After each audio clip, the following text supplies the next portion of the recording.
What's up, Big 12 Nation? It is Tuesday night in America. That can mean only one thing. It's time for another edition of your favorite YouTube-centric college football Big 12 themed show. That's right. It's the one. It's the only. Let me make myself bigger there. It's the Biggest 12 with me, your host, Clint Foster. Wherever you are, thank you so much for making us part of your Tuesday night. There I am. Now I'm big. Okay. So we're talking all things Texas football today. Yes, it is another year, and they've put Texas on the cover again. But listen, if you're anything like me and you're a red-blooded Texan, this is a time-honored tradition in your household, right? You get your Texas football magazine. If you're like me, you're a subscriber, you get in the mail these days. You don't have to go to Barnes & Noble anymore and scour the shelves. And you complain, right? You complain about Texas football. This is what we do when we're waiting for August to happen. And if you're in high school, you're like, oh my God, there's my name. You're talking about my team. Anyway, so we're going to do that today. We're going to talk all about the Big 12 Texas teams. I got some killer guests that you're going to love. You know them and you love them. And maybe we'll have a Baylor guest. I don't know. Maybe I'll cosplay as a Baylor fan. Who knows? We'll just see where the night takes us. But before we get to any of that, I need something from you. I need you to subscribe to the show. Come on, this isn't your first day on the internet. There it is right there at Big 12 VOCFB. Run across the bottom of the screen. Hit the subscribe button. Hit the like button. Make this thing a movement. International. Tell your friends. Tell your enemies. Tell your lovers. Tell your neighbors. Tell your rivals. Tell everyone. Okay, we're trying to hit 1,000 subscribers. That's not a big ask. All right, let's get to 1,000. Let's tell everybody. All right, get yourself ready for this season. And while you're following people and doing things, follow me on Twitter at Clint_Foster55 and my channel, which now has a new sketch on it. You are welcome, all of you who've been complaining, at Clint Foster Creations. It's Pac-12 themed, but thought it turned out pretty good. So go watch that. And we got a Voice of College Football website now, which I keep telling you about, and you need to look at. Let's put it on the screen. Holy moly, there it is. Look at that. That's a beautiful website right there. No off season around here on the Voice of College Football. You got all your shows every single day, so you don't miss a thing. All of this off-season content and conversation. And for more of that, follow the Voice of College Football on Twitter and Instagram as well at DCTF. Very easy to find. All right. So you know all the things. That about does it. Oh, yeah. And wherever you hit your podcast, you can also find clubs. Amazon, Apple, Spotify, you name it. We're there. All right. So if you can't tune in live, make us a part of your commute on a Wednesday. Yeah. Or you just listen every day. Right. Listen to the same show over and over again. That's fine with me. You just keep on doing that. All right. So without further ado, let me welcome in my two guests that I do have on the show, but I'm very, very excited. Happy to have them back with me. You know them. You love them. It's Bobby representing U of H and Brittany and Waffles representing Texas Tech. My friends, how are you doing on this Tuesday night? Good. I like your music now. That was new. Oh, yeah. You see, it's been a minute since you've been able to come on. You've been taking care of your horses. How are the horses doing anyway? They're very good. They're very, one actually has lines going all the way back to Lubbock. So, you know what? She's also a little Texas Tech, so.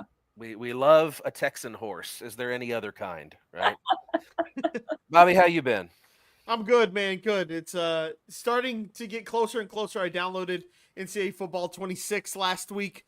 My first sign of football season fast approaching, and then there's another podcast that I listen to, and they've started their conference previews, and that's always a sign of the upcoming athletic year for me. So super exciting stuff there. Love that. And Rye Guy, thank you for shouting out my new Pac-12 video. So as soon as you're done with the show, everybody go and watch my new Pac-12 sketch about the new Pac-12 featuring a Texas school. Believe it or not, we have finally got a Texas school in the Pac-12. It took us a while. Okay, so we're going to start things out with the Writers' Poll. This is something that I always especially used to look forward to when I was in my newspaper days, right? Because it used to be so much great probing questions and like asking journalists about all these different things happening in college football. Now it's very boring, unfortunately. It's just one page. But I did like the addition of give us your hottest take for 2025 college football season. So, and this actually says in 10 words or less, your hottest take for 2025. So Bobby, Brittany, please reach deep into your football bag and give me your hottest take for 2025. I got one. Go ahead, Brittany.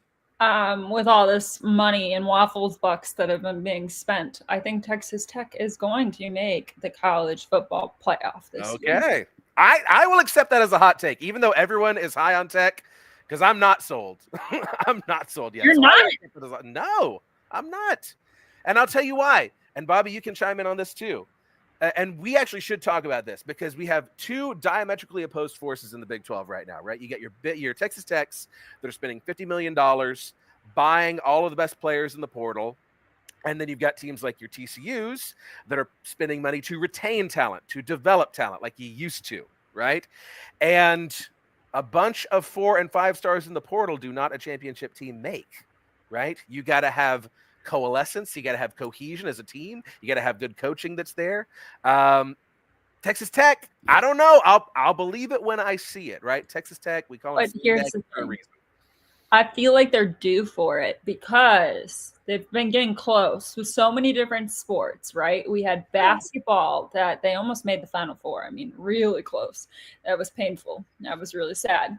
And then they had softball. Yeah, shut up. Maybe because I've never even sniffed a Final Four. Then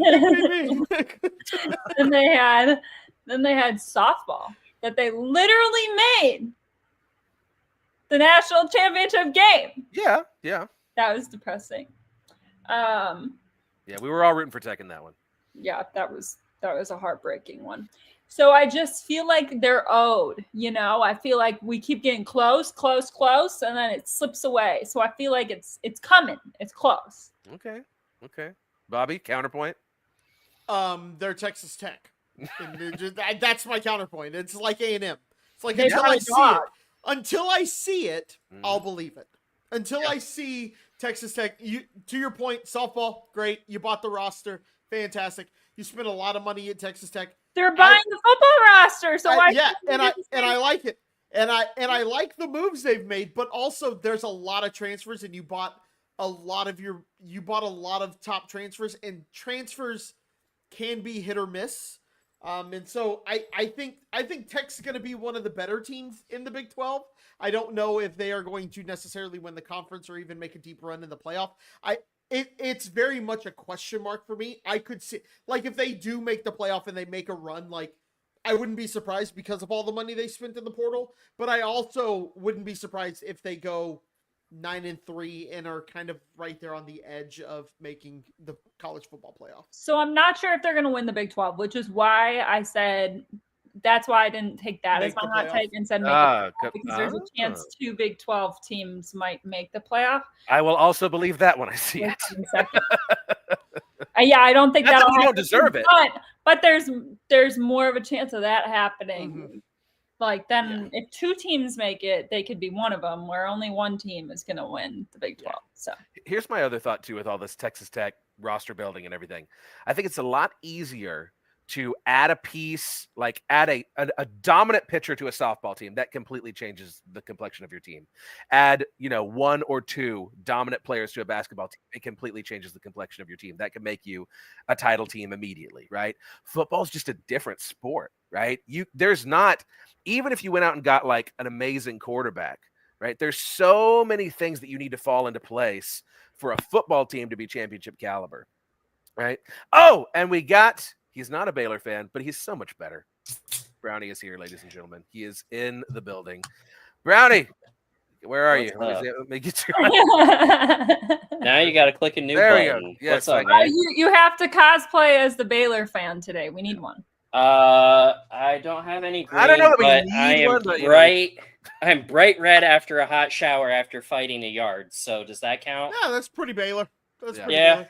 Yeah, and they didn't let me use any sort of overhang either. So, I mean, that's pretty on par with them too. Can't believe it. Jerks. Did you put a tarp up around your yard on the fence? I should have. Yeah, you should have done that. All right. So, Bobby, do you have a hot take for us? Hot take for 2025? I think mine's going to be Big 12 related, and I don't think Arizona State is going to finish in the top 3 of the conference. Oh. And his freezing cold take is that he hates Houston Blue. That is true. That's true. that's actually a hot probably take. one of the hottest takes I could have. Yeah, you don't like the Oiler uniforms? They're not Oiler uniforms. They're City of Houston uniforms. But no, I don't like them. No. Okay. They're not my favorite. Hey, I don't blame you. I had to add that in. I will also say, just on a U of H perspective here, I am so weird that I don't, despite the fact I'm wearing a white U of H hat and a white U of H shirt, I don't love the idea that we sell anything but red product, because I want teams to show up and it's just the sea of red. I don't like black. Like, I don't like any black uniforms if black's not one of your colors. Like, Tech, have at it. Black uniforms everywhere.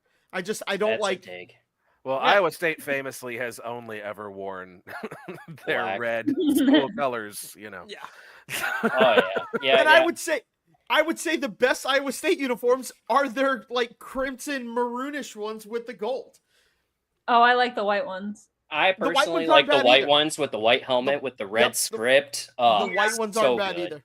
The white ones aren't So bad either. good. But again, If- those are their colors. But If I yeah, could be the Dallas Cowboys and wear white at home, I totally would. I totally Yeah. get it. I like the white ones. Yeah. But I would that's kind of my take for this season, is that Arizona State, I think last year, I don't want to say it was a fluke, but can Cam do the same thing in his another year when everyone's got tape on him and all of that. So that's kind of my my hot take this year. All right, Brownie, do you have a hot take for 2025? Just Big 12 as a whole. Yeah, Big 12 as a whole, or Texas football. We are.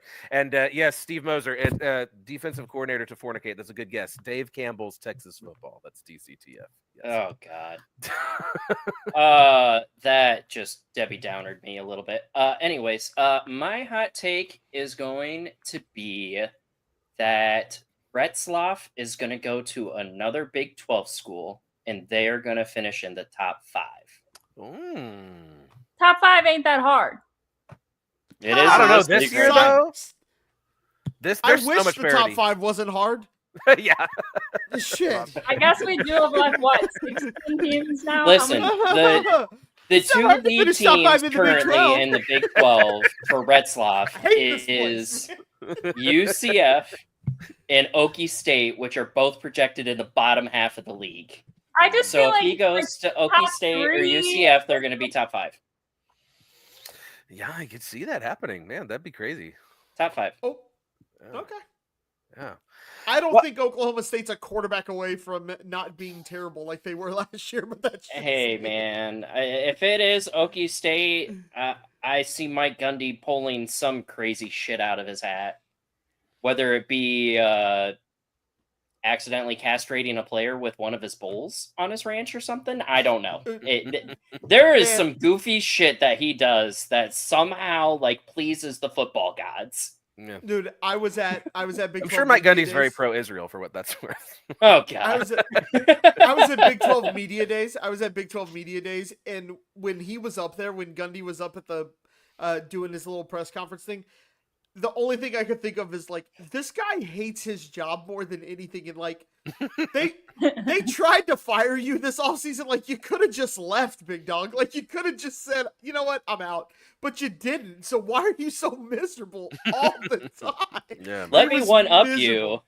Scott Frost was even more miserable, Yes, especially Scott- when you saw all the Big 12 coaches like interacting with each other. Scott Frost was always like in the background by himself, Yeah. looking like he was like just staring into like the twilight zone. Yeah, dude, I'm telling you. But Gundy, every word he said was like, basically was like, I don't know why I'm here. I hate this shit. And you're just like, I mean, if I was his personal PR guy, I wouldn't want him near media either. God, I'm like, bro, just you don't have to take the job. Like they wanted to fire you. You took a huge pay cut to be here. Like, don't be this miserable. Really. I think Yeah.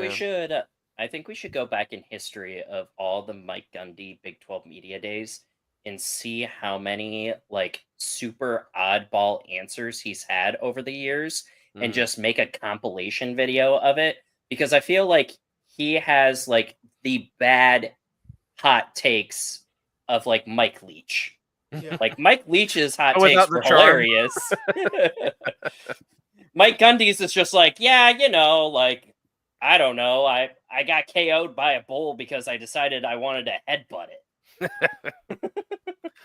Well, Bobby, I want to be respectful of your time because I know you got to Yep. record the podcast. So let's Yep. go ahead and jump to Houston. We'll talk a little about Cool, Houston, let's then do we'll go it. back to the super team and talk about that. So DCTF's prediction for Houston, we've got a ceiling of 8-4 and a floor of 2-10. Yikes. That's a gap. That's a little. You're going to notice a theme, actually, a consistent theme with all of these. We got a really high ceiling for these Texas teams and a pretty low floor for some of us.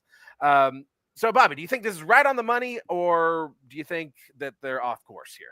That floor is absolutely insane considering we have 2 games. One is Rice and one is SFA. Yeah. If we start 2-0 and we end with 10 losses, I just there's just no way. Like it won't happen.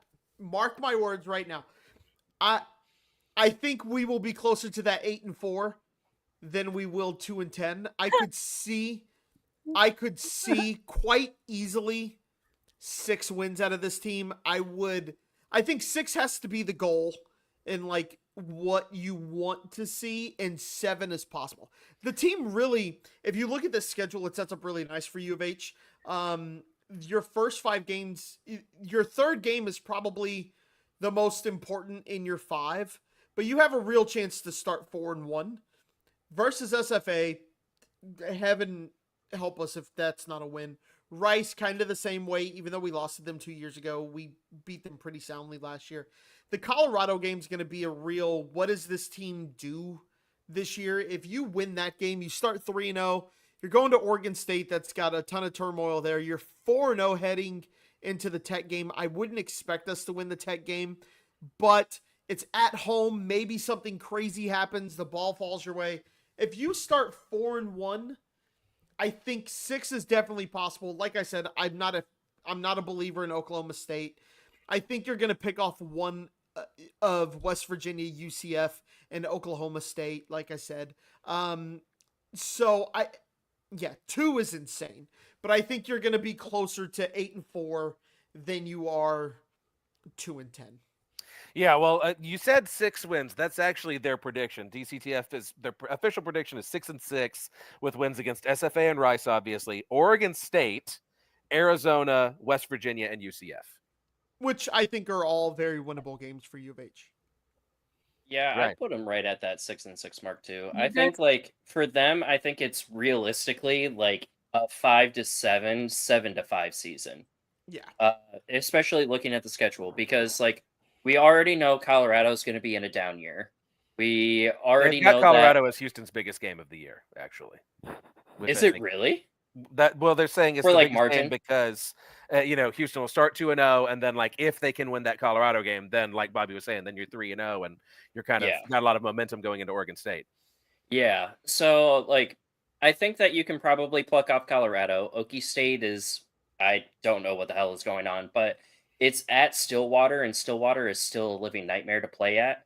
Absolutely true. So I do think that one's going to be your toss-up. Arizona, obviously, you guys have them at home. I think that one's going to be a very easy one. I mean, Fafita lost his best wide receiver, so like now who's he going to target? That was like 78 to 84% of their offense. Mm-hmm. And then West Virginia, I think Rich Rod is going to take maybe a year to figure it back out. I've heard he's made leaps and bounds, but I mean, that West Virginia team is always a tricky little bugger. And then you're looking at, I think you guys can easily pluck off UCF. I think it's going to take Scott Frost. I mean, let's be brutally honest where brutal honesty needs to be taken. Gus Malzahn buried those dudes into the ground. I mean, RJ Harvey, he didn't even use RJ Harvey like he should have. I feel like that they underperformed last year. So yeah, I mean, I agree with Bobby. I think they are far closer to an 8-4 than they are like that 2-10. But realistically, I think it's either going to be a 5-win season or a 5-loss season. I think it's really in that spectrum. And you know what? I laughed when you said it's going to be closer to the 8-4 than a 2-10. I'm going to take that back after looking at the schedule. I retract that laugh. Some people pay players. You clearly paid the schedule maker. It was the easiest schedule I've ever seen. Man, but that schedule last year, that schedule was brutal. Start with UNLV. That one last year was rough. That was a tough schedule last year. Houston got shafted last year. Last I'm year not going to lie. was a tough schedule, and they're paying it back to us this year. So. And also, It's who the the hell hey, knows? buddy. I'm sorry. Here, Yeah, that's on us. have a That's on us. slightly easier schedule. We're sorry. To be fair, a lot of the schedules last year that we said were easy and some of them that we said were impossible ended up being completely flipped. So Yeah, that's what I was about to Yeah, say. thank you, I had Utah. going undefeated last year. Yeah, Utah, beat Oklahoma State, Utah. and Arizona, who everybody was saying, oh, these are going to be the top three Poopy. teams in the conference. They end up being the 3 worst Poopy. teams in the conference, right? Absolute poopy. Couldn't have happened to nicer folks than Utah. Yeah. You know, I have to say too, like just when I was coming around after my Utah show, I had some great Utah people on. It was such a great show, and I was like, you know, You found think nice Utah people? yeah, I did. I found some nice Utah people, and I was like, you know what, I'm done wishing ill on them. And then like Twitter did its Twitter thing, and I was like, you know what, f these guys again. Like, That's my problem. I keep doing the same thing. I feel a little bad. I meet some nice ones, and then they start bickering with BYU fans and just say stupid shit, and they annoy me, and it takes up my entire timeline. And then I'm like, All you need is Utah Pig Bus, man. He's No. got enough rage bait in for the entire fan base into like one Twitter handle. He's got me blocked, and it's my greatest achievement. I've never been so thrilled to be blocked by somebody in my life. okay, the last thing for you, Bobby, and then I'll let you go. They got 4 breakout candidates listed for every Okay. team, but for U of H, they've got these 4 breakout candidates listed. I want to see if you agree with it or if you think they've missed one. We've got tight end Tanner Koziol, running back Jamarian Burnett, outside linebacker Eddie Walls III, and linebacker Jesus Machado. Do you agree with those breakout candidates? Yeah, I think so. I think the other obvious names are going to be Connor Wegman, and Carlos Allen Jr. He had a really good year last year. That may be why they didn't put him in as a breakout candidate because he was pretty good last year. But Yeah, Carlos usually Allen they're Jr. supposed to be like unknowns, Yeah, right? Who you yeah. haven't heard of yet. Yeah. But I think those 4 are going to be. I think Dave and his staff absolutely nailed that one. So Perfect. Well, Bobby, love you, brother. I'll let you go. I'm out of here. I got to go record my own podcast. Y'all I'll see listen to the podcast. Run, Listen to my man Bobby. Bobby. He does great things. later, guys. See you around, friend. All right. So my 2 non-Texans here talking Dave Campbell's Texas football with me. Super team. I got a Dr. Pepper, so Hey, there I'm you good. go. You're I'm getting in the officially spirit. Baylored. I go to school at Texas Tech, so I can be a fake Texan today. Yes, absolutely. You're all. Hey, everyone gets here as fast as they can. You know, David Crockett Bucky's is wasn't the born greatest here. gas station ever. Yes. So No, that's Quick there. Trip. That's about as Texan as it gets. All right, so you Texans know this, but Dave Campbell's Texas football, they always do a super team offense and defense every year for college. They do one for high school as well. So that's where you can see like, oh, how many of my recruits are in the super team or not in the super team. But we're going to talk super team offense and defense first team for the Big 12 schools.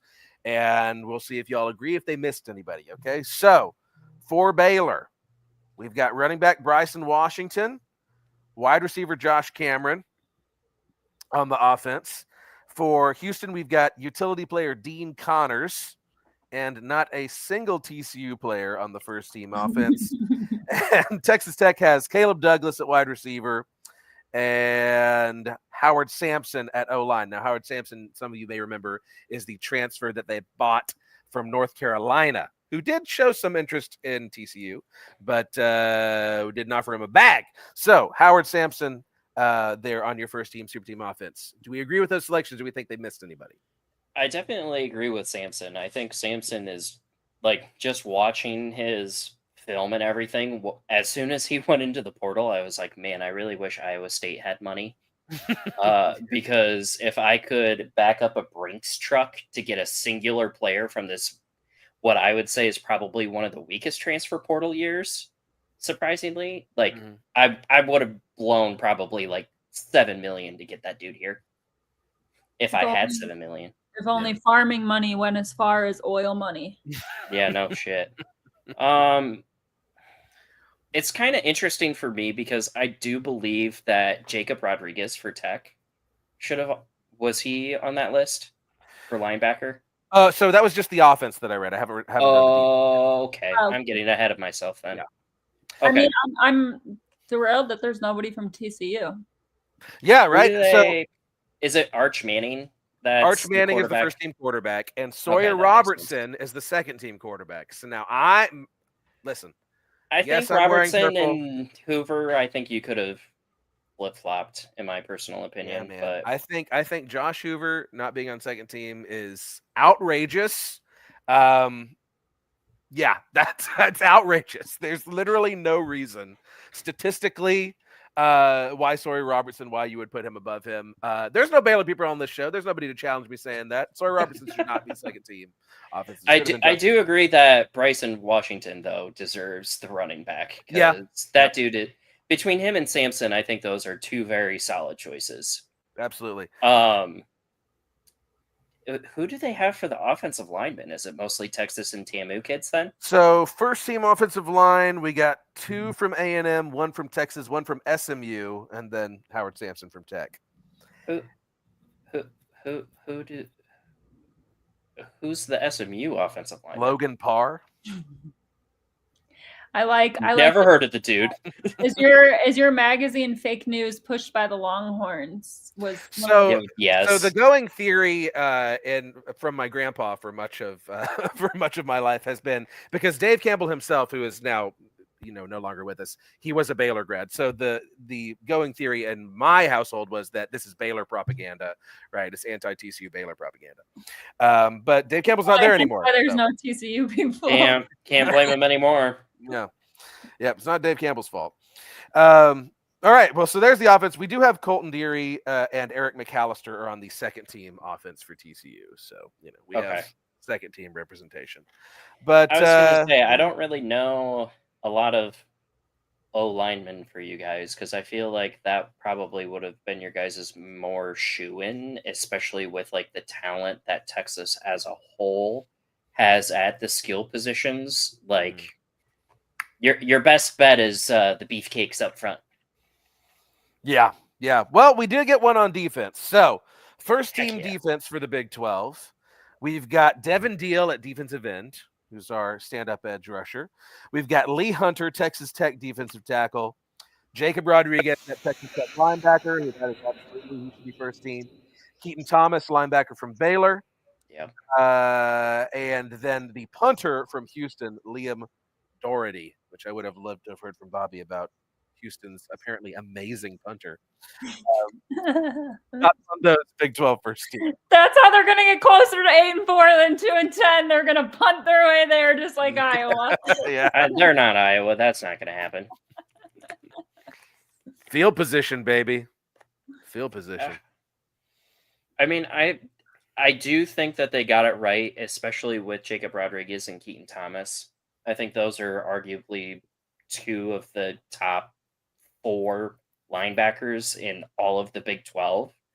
And I'm not going to lie, they probably should be playing like in the SEC if they gave them money. But fortunately for them, Texas Tech can just roll back, just go and strike another oil well and call it a day. And I mean, Baylor has that Chip and Joanna Gaines shiplap money. So I guess.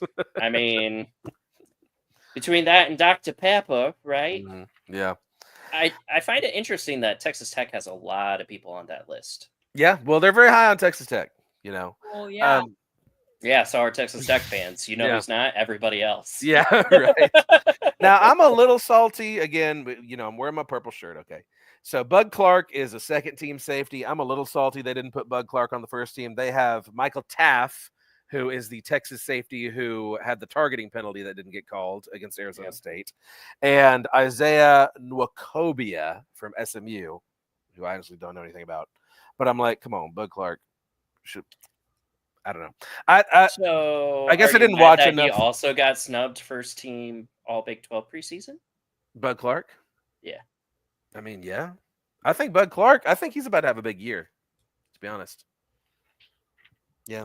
I mean, this is a very pass-heavy league, so all you got to do is be decent at safety, and you're probably going to be putting up a bunch of interceptions. Well, and there's been a big emphasis on takeaways this offseason with TCU's defense, so I don't know. Let's talk Texas Tech. Brittany, you ready to talk some Red Raiders? Yes. Do we have Waffle in the house? Waffles in the house? I can go get them.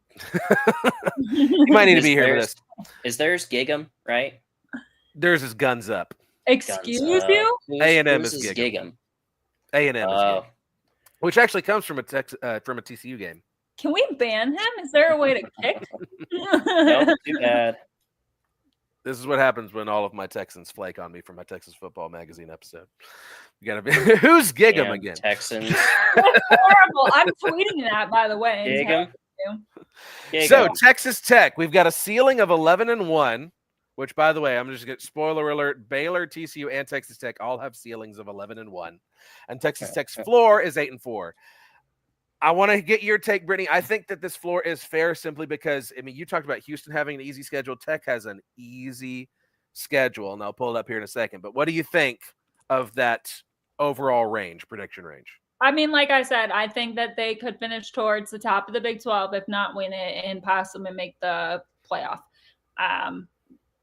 They bought a good roster. Mm-hmm. They're good. They're due for some sort of trophy at some point. Yeah. The trophy of mediocrity. Win. A win. You picking them against your Jayhawks? Yeah. Yeah. That's where I hesitated there. Yeah, they have. Okay, here's the thing, too. In like Kansas State, I never know what to do with, because Kansas State fans are always like, we're so good this year. We're so good. And I'm like, okay, well, you can't be good every year. So I don't know what to think of them. BYU, obviously, they lost their quarterback, so I don't know what to make of them. Mm-hmm. West Virginia is also one of those weird teams that like could randomly just be good. So, and have a good game. So I also don't know what to do with them. I'm happy not to see the Fluffalos, the Colorado Fluffalos. They always beat Tech in like every sport, and it's really freaking annoying. So I'm glad not to see them. Utah, I'm not scared of. Houston, I'm not scared of. UCF, I'm not scared of. I don't know what to do with Kansas this year. I don't know what to do with ASU. I don't know what to do with OSU. I don't know what to do with Kansas State. So they have 4 games in a row that I'm kind of like, I don't know. But there's your 8 if that happens. Yeah, Texas football, their official prediction is 9-3 with them starting 6-0. So that they have them winning through Kansas and then stumbling up at Arizona State. And to be completely honest, and I hate saying this because I feel like this is just going to vindicate everything, but I will be shocked if they don't win 10 games with that BYU game, because Texas football has them losing Arizona State, Kansas State, BYU. That would have been what I would have thought before the Retzlaff news. Yeah. Right. Yeah, it's I agree. And now with the Retzlaff news, it's like, how do you not win 10 games? If you don't win 10 games with this schedule, like, just stop playing football. And somebody hear me out, though. There are 2 OSUs. You are correct. There is Oregon State on there. I forgot about them. And good call. The real question that we should be asking ourselves is not how they're going to handle Arizona State and Kansas State, which are both away games. That will be basically their trials. Let's be honest.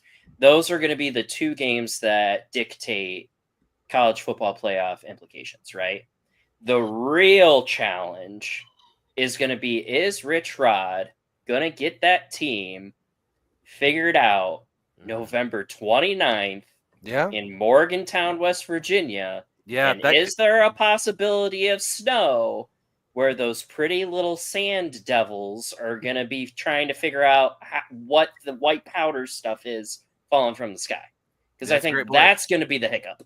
That's a great point. Somebody also asked why the game at Oklahoma State is so expensive. Yeah, wrong answers only. Is that their homecoming? Because man, I don't even know a good one. It's not even their homecoming either. Let's see here. Okay, here's the thing. Mike Gundy's last game. They both kind of lost their rivals. Oklahoma State lost OU. Texas Tech lost their game against Texas when they both left. So they both they were joking last year about how they're gonna have to be like rival buddies now. See, that's kind of a rivalry at Oklahoma State. But then we have a dog off because we have Raleigh, who's the Oklahoma State dog, and we got Waffles, who's the Texas Tech dog, and we have a dog off. An internet dog off. Yeah. You love to That's see why it. it's so expensive. I dare pro football to ever have something so magical, right? It's an internet dog off. All right. So game of the year, or not game of the year, but biggest game they have listed as Arizona State. I think that's fair. Yeah. Right. And upset game. They feel like they could upset Kansas State. Is it really an upset though? See, that's what I don't know what to make of Kansas State. I never know what to do with them. Even last year, they were so weird. It was like, are they good or are they not good? Are they good or are they not good? They kind of pulled in Oklahoma State at the beginning of the year. I think their biggest game is their upset game, which is Arizona State. I think the game to them being upset by is going to be West Virginia. Yeah. And somebody also said there are technically 3 OSUs, including Ohio State. Yeah, but nobody plays Ohio State from the Big 12, so I'm not including them. 2 on the schedule. 2 Carla, you're wrong. There's only 2 OSUs because the third one has a little T in the front of OSU. Correct. The Ohio State. Because you have to call it the Ohio State. It's not Ohio State, it's the Ohio State. Yeah. Honestly, I feel good about Texas Tech. I always feel good about their sports. I don't know. I feel like their fan base is so fun and they're so positive in the sense that they're like they always think they're going to do well, and like I don't know, that just gets me in the mindset, right? It's not the doom and gloom crew. We've got the positivity, like, oh, we're going to win the natty crew. It gets me hyped. Yeah, just wait until they lose that 4th game. Then come back to me about the positivity. And with the Beavers and the Cowboys having the same colors, yes, that is true. They've joked about that if the Beavers ever join the Big 12, that they're going to have the Halloween Bowl between Oklahoma State and Oregon State. So yeah, I'd be down for that. Let me ask you this question then, Brittany. I won't ask you about breakout candidates, but what happens if Baron Morton gets hurt? Right, Baron Morton, he's kind of made of glass. Is Texas Tech still going to be a thunder? See, this is like the drama here in Texas. What if Baron Morton gets hurt? Right? Can Texas Tech still be successful with their second stringer? Whose name? I think so. Will Hammond. Will Hammond. I was scared shitless of Will Hammond. He was good last year. I mean, they had the same issue with last year, and they did fine. So honestly, yes. Last year was actually kind of an interesting year because so many people had injuries. Like every single team, not just Tech. Everybody was losing their quarterback, big players in general. And so it kind of showed us a lot of the second stringers and how they were going to play, and even some third stringers in some situations. I think they're fine. I don't think one player makes or breaks an entire team unless you're Cam Rising. Which, again, chef's kiss. Right? Well, there you have it. Carla and Brittany, both very high on the Red Raiders. Seeing Big 12, seeing Arlington in the future. Well, let's talk TCU Horned Frogs. All right, this is the team that I want to talk about. All right. So, Frogs prediction for DCTF. We again have a ceiling of 11-1 and a floor of 5-7. I don't understand. They didn't put any of your players. Well, they put one on that list, but they gave you an 11-1 ceiling. I know, right? It's a little bit. I think they're just trying to cover their ass at this point. Every team has an 11-1 ceiling. Because here's the deal. This is the thing. TCU's going to be a lot better next year, right? Pretty much everybody is back. There's a lot to be excited about. Josh Hoover is going into his junior year. He spurned all that money from Tennessee, right? He is the single season passing yards leader in TCU history. That ain't anything to sneeze at. Very good. A lot of leadership on this team. A lot to like about the defense going in. It really, and Dishfish, I'm sure, will say this in the comments. It all is going to depend on how the offensive line comes along, right? If the offensive line can build off of last season, and if we can run the ball, right, that's going to determine a lot. And I think that the reason that we have the highest range in this 11-1 to 5-7 is the difficulty of our schedule, where you don't see Baylor and Tech having quite as tough of a road to hoe. Now, if we can get through this schedule, if we can get to Arlington, we're winning the Big 12 championship. That's my scalding hot take for 2025. If we can make it to Arlington with the schedule, we're going to win the whole thing. But their official prediction is 8-4. I feel like that's pretty right on the money. If we win 8 games, I'll be a little disappointed, to be completely honest with you. My sights are set on a Pop-Tart bowl, baby. I want a Pop-Tart bowl more than I want to breathe. And Toaster. I think we can do it. I think we can do you it. want a toaster? The I Pop-Tarts do. are going to Ireland. I know. They're going to Ireland, yes. They got to get ready for us, though. So they have us losing to Arizona State, Kansas State, Baylor, and BYU. Now, I think we win that BYU game now. I was very worried about that BYU game before. I think we win it now. I think we'll beat Baylor. We got Baylor at home, right? And we have not lost to Baylor in consecutive years since 2013, 2014. They have you winning against Iowa State. They have us winning Yeah, against I mean, Iowa it's State. at home, so probably. Yeah. Now, I would be more concerned, personally, I'm more concerned about the West Virginia game than I am about the Baylor game.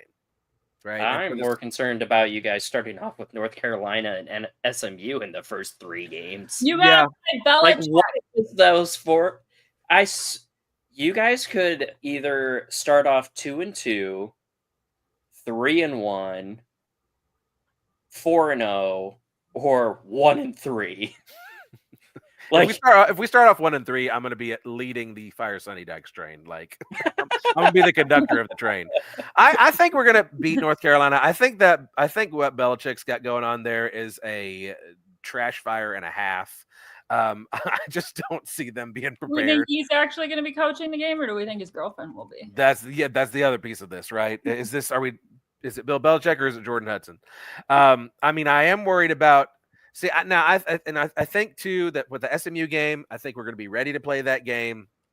I love that it's at home. They've listed it as our biggest game of the year. I agree with that 100%. Like if we don't win that SMU game, I may just find the closest bridge and just let gravity do its thing, right? But SMU and Arizona State back to back. That's 2 playoff teams back to back. How many teams out there? I guarantee it. Any SEC teams doing this, playing 2 playoff teams back to back, right? I do not have high hopes about Arizona State, especially on a Friday after what will probably be a tough game with SMU. Your UNC game is also a Monday, and yep, it's on Labor Day. Yep. And the 3 games that you guys have time for are all night games. Yeah, it's terrible. There's nothing good about the schedule at all. You didn't get any positives when it came to the schedule. You got there's one good thing, and it's Saturday, November 8th, because Brownie's coming to town. That is true, yes. And Brittany, that's when you should come, yes, because Brownie's gonna be here too. And we'll do the stockyards. We'll do the whole thing. We'll do it right. Is it warm then? In November, yeah, it'll still be. It won't be cold. It doesn't get cold here till January. To be honest. Like I don't know. It was pretty cold during the Big 12 championship game. Yeah. And November 8th, like what's the average? It was in the 50s. Yeah, probably. I mean, it's not cold. I would expect 60s, honestly, on early November. I mean, I'm still down for 60-degree weather. Are you kidding me? I mean, me? you're still getting a sunburn in September around here, so. But anyway, so yeah, 8-4, 9-3. I feel like that's a fair prediction, but would I be happy with it? No, right? I feel like we've got a really good team, and it'll just be a shame. I feel like last year was a shame to let that easy schedule go to waste. Like, yes, we finished very strong, but we also played a lot of easy teams. We lost a lot of games we shouldn't have lost. Right? We got to beat SMU. We got to beat Baylor. Anything short of that is going to be pretty daggum disappointing. I was going to say, get back to me on the prediction after that SMU game. Yeah. Because the first 3 games, I think, is going to be like the deciding factor if it's going to be a hype season or a Fire Sunny Dykes before we even get to Arizona. For sure. Well, and here's the other thing about that SMU game. This is the last one that we have on the books with SMU. Which I'm very upset Oh, really? about. I have been in the minority among TCU fans for a very long time. So many people have been wanting to get rid of the Iron Skillet game. I have never wanted to get rid of that game. And I'm hopeful because the new athletic director has mentioned wanting to restart the series in 2028. But this is the last one that we have scheduled with them. So that's, again, why I'm like, we have to win this SMU game. So who is SMU now officially calling like their rivals on the schedule? Well, I'm sure it's still us. They didn't want to end the schedule. It was Jeremiah Donati that wanted to end the series because the whole chicken poop idea of like, oh, well, if we lose to SMU, it ruins your season and it's their Super Bowl. And if you beat them, nobody cares. I'm like, hey, shut up. Play the football game, right? I care, right? I want to beat up on these guys from Dallas. Yeah, who the heck are they gonna play after they drop you guys? Because like their other rivals are Houston, North Texas, Navy, and Rice. Like, you think that any of them are gonna like happily take an ass beating? Like, come on now. Yeah, I think we've replaced them on the next, and this is like, oh, we're gonna replace. Originally, the promise like we're gonna replace them with like an exciting game, and we're playing freaking Arkansas State next year. Like, and so that's freaking killing. Hey man, we're in that boat right now. Yeah. We're Brittany taking said- a quick break from TCU to go back to Tech. Oh, Waffles is here. Okay, I'm waiting for one of your horses to become a TCU fan, so let me know whenever that happens. We got the cactus collar. He has arrived. There he is. Did he mention his prediction for Tech? 12-0? Natty. Yeah, that's fair. That's fair. Breakout candidates they've listed for TCU: Jordan Bailey, Dozie Ezukanma, who actually briefly went to the high school where I teach. There are so many receivers who could break out on this team. We have a bevy of wide receiver talent. Ed Small is one I'm really looking at, freshman who could break out right away, or Shelton. Forget his first name. Out of Carrollton. Terry Shelton. And Max Carroll at linebacker, Vernon Glover. Yes, I can see both of them breaking out as well. Yeah, I'm high on the Frogs this year. Of course, I'm always convinced myself in August that we can win every game. So, yes, we'll see what happens. It's in the middle of September, which is the deciding factor. Yeah, no question about it. I'm ready to be hurt again. Right? Same. That's I'm always ready to get hurt.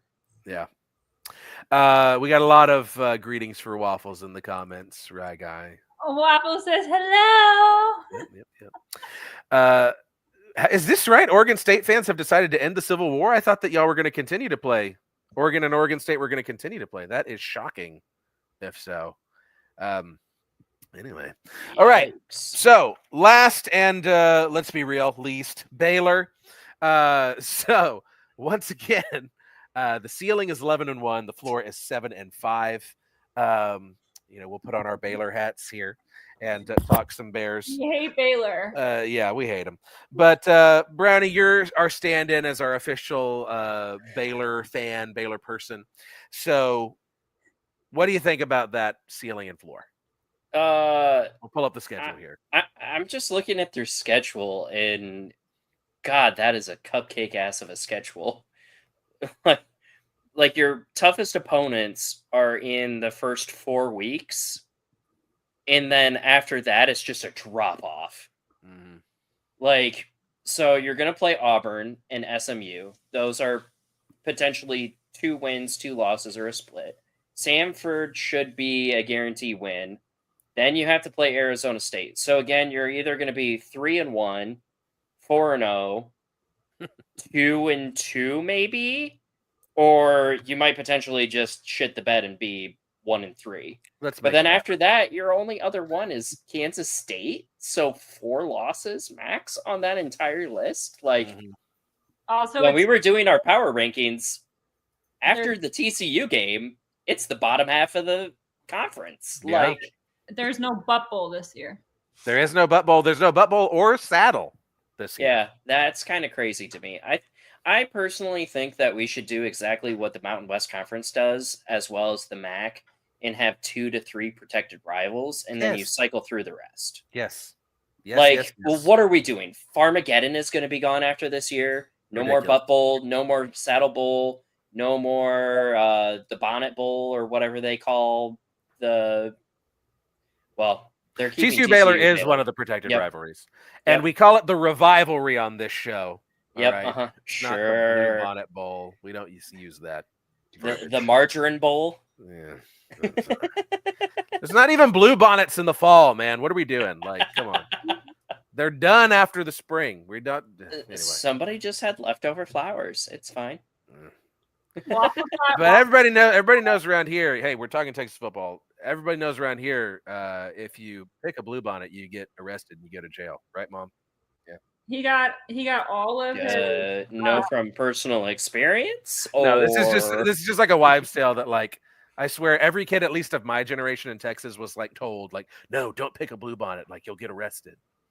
It's just Oh, like that's just like it's not a real law. Pella, Iowa has tulip time, and they always have like fines for every tulip you pull. And I mean, there were college kids. It's a college town, and like people would like take pictures of how many tulips they had. And the competition used to be like, how big of a fine would it be? And then they posted all over social media, and I'm like, you really think that the Pella cops aren't on there? Like, come on. So DCTF's official prediction for Baylor 8-4 with losses can to see it. Arizona State, Kansas State, Utah, and SMU. I don't know about that Utah one. Utah's at home. Well, I know that you're especially down on Utah, Brownie, but I mean, there's a lot of reason to believe Utah will be better this year. You know, I mean, I think Utah might be slightly better, but I mean, you're going into Waco. Like, I would have picked Auburn beating them over Utah. Yeah. Like, it's also weird to me that they also don't want to do the SEC propaganda by having Auburn beat Baylor. Like, that's just weird. But in my personal it's opinion, not I an think it's SEC publication. It just so happens there's 2 Texas schools in the SEC these days.